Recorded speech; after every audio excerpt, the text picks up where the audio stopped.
आगरा के थाना सिकंदरा क्षेत्र में पीड़ित बच्ची को न्याय न मिलने पर भटकती हुई डीसीपी कार्यालय पर पहुंची। रो रोकर हुआ बुरा हाल। एक तरफ सरकार वादा करती है बेटी बचाओ बेटी पढ़ाओ, दूसरी तरफ बेटियों को दर बदर की ठोकरें खाने को मिल रहे। पीड़ित बच्ची का कहना है कि पड़ोस में रहने वाले ओम प्रकाश कुशवाहा के घर पर मेरा भाई काम करता था। थोड़े ही दिन बाद ओम प्रकाश मुझे शादी करने के लिए बोलने लगा। मैंने शादी करने से मना कर दिया। तभी इस बीच ओम प्रकाश कुशवाहा ने अपनी बच्ची के झूठे केस में मेरे भाई को फंसा दिया और जेल भिजवा दिया। लेकिन उसकी गंदी नजर फिर भी गंदी नजर बनी रही।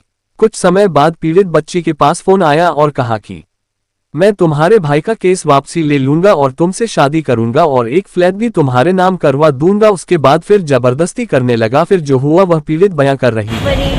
क्या हुआ? मेरे घर के पास में एक ओम प्रकाश कुशवाहा रहता है। मैं बोडला के रहने वाली हूँ। वहीं पे पड़ोस में एक ओम प्रकाश कुशवाहा रहता है। मेरी सिस्टर उसके यहाँ ट्यूशन पढ़ाती थी उसके बच्चों को। तो ओम प्रकाश कुशवाहा बहुत समय से मेरे पर गंदी नज़र रखता था। मैं जहाँ जॉब करती थी वहाँ पे भी आए दिन आके मुझे प्रेशराइज करता था कि मैं उससे शादी कर लूँ।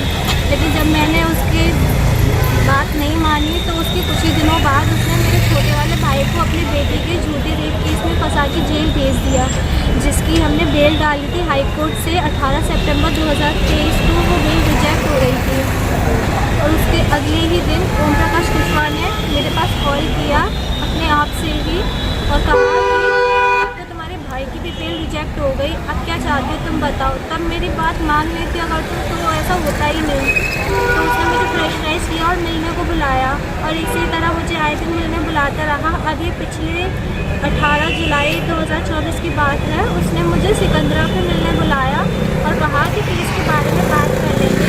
मैं भी चली गई थी क्योंकि मुझे लगा शायद बात करके वो मेरे भाई का केस भी वापस ले लेगा जो उसने झूठा लगाया था। पर उसने मुझे धोखे से पिंड बलूची होटल में ले गया। उसने मुझे रेस्टोरेंट में बिठाया और फिर खुद काउंटर पे जा कर के अपनी ही आईडी दे करके मुझे होटल रूम में ले गया। जब मैंने उससे मना किया तो वो मुझे होटल रूम में ले गया। ज़बरदस्ती उसने मेरे हाथ पकड़ के मेरे साथ गलत काम किया। जैसे मुझे पता चला था कि वो मुझे होटल में लेके जा रहा है, मैंने होटल के बाहर से ही अपनी दीदी को फ़ोन कर दिया था कि दीदी प्लीज़ जल्दी से यहाँ आ जाइए। आप थाने गई थी? मैं थाने भी गई थी, वहाँ पे मेरी दीदी वगैरह आ गई थी तो उन्होंने 112 नंबर पे फ़ोन भी किया था।